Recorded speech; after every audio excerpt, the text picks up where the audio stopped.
Alright, so here's a final look at the shoes. They came out pretty good, man. I mean, actually this one came out way better than I thought it would. The paint spot just came on the right spots. A little bit of rainbow effect all over the place. And it adhered exactly the way I was hoping to. It even stayed on the cage, which is what I was hoping as well.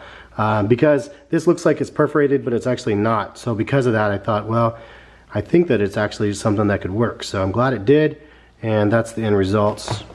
Here's the other one here. You can see there's a lot more action on the cage on this one.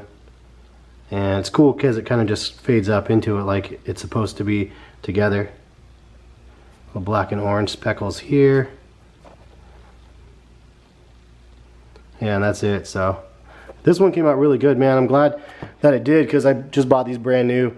They were 90 bucks, and it's definitely a pair that I would wear. If you guys have any other examples of hydro dip stuff that you guys would like to see, shoes, footwear, and also like prints, leave a comment in the comment section. Let me know what print you guys would like to see.